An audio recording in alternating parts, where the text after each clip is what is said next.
Salut à tous et bienvenue dans cette vidéo. Aujourd'hui, on résout notre troisième exercice en traction. C'est vrai qu'ici, on ne doit pas parler trop de traction puisque là, vous allez voir les questions parlent plutôt de la compression. Donc, on peut dire qu'ici, aujourd'hui, nous sommes en compression et il sera question pour nous de déterminer l'effort normal, déterminer la section du tube, déterminer la contrainte de compression et déterminer le rétrécissement maximal d'hectare X. Donc, si toi, tu as des difficultés à résoudre des exercices comme celui-ci, cette vidéo est pour toi. Surtout, reste jusqu'à la fin. Alors, sans plus tarder, nous commençons par l'énoncé. Une barre d'acier en forme de tube. On donne une fois le module de Young qui est égal à 2 fois 10 puissance 5 mégapascal est en compression sous la masse indiquée dans le schéma ci-dessous.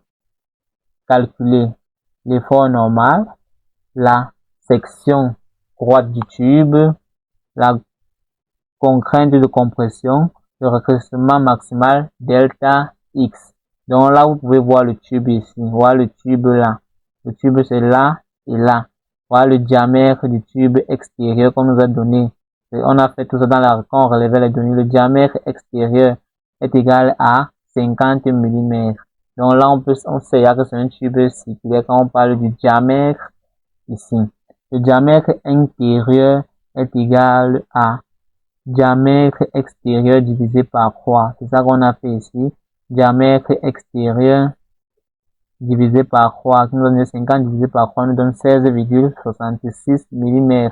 Et là, on a la longueur qui est égale à 8 fois le diamètre extérieur, donc 8 fois 50, qui nous donne bien évidemment 400. Donc, on a relevé ça, tout ça dans les données ici, 400 mm.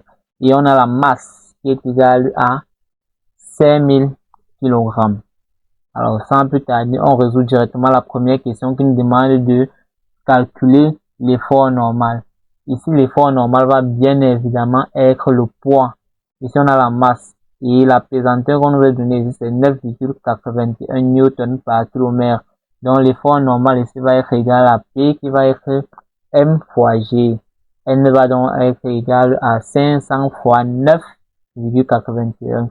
On obtient donc une valeur d'effort normal égale à 49 050 newtons. En deuxième question, on nous demande la section droite du tube, c'est-à-dire la surface du tube. Étant donné qu'ici, on a un tube qui a un diamètre extérieur et un diamètre intérieur, sa surface va donc être égale à pi divisé par 4, facteur du diamètre extérieur au carré, moins le diamètre intérieur au carré.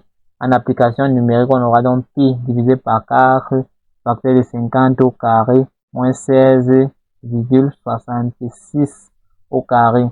On obtient donc une surface qui est égale à 1745,5 mm. Toujours mettre l'unité quand vous calculez car c'est très important. En troisième question ici, on nous demande de déterminer la contrainte de compression.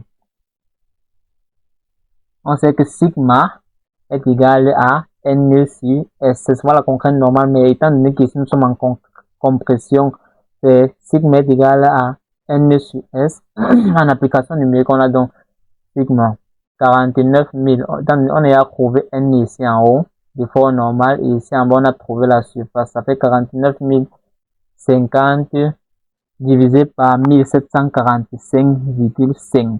On trouve donc, après calcul, une valeur de sigma qui va être égale à 28,1 mégapascal ou encore newton par millimètre carré. Sans plus tarder, nous passons donc à la quatrième et la dernière question qui est de déterminer le rétrécissement delta X.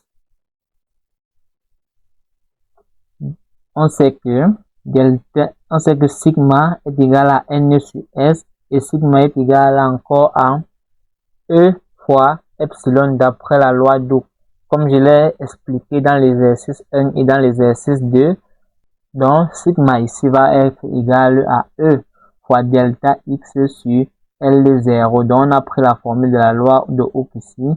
Étant donné que epsilon est égal à delta x sur L0, on a remplacé epsilon par sa valeur, ça fait E fois delta x sur L0. Ici, on peut donc égaliser les deux sigma-ci, puisque c'est sigma et sigma, ça fait N sur S est égal à E fois delta x sur L0. En tirant donc delta x là, on obtient N fois L0 divisé par E fois S. Donc, en application numérique, ici, on aura donc 49 050 fois 400 divisé par 2,1, qui est le module de Young, fois 10 puissance 5 fois 1445,5 qui est la surface. Et après calcul, nous trouvons donc une valeur de delta x égale à 0,053 mm. Alors, merci de vous abonner, de liker, de partager. À la prochaine vidéo.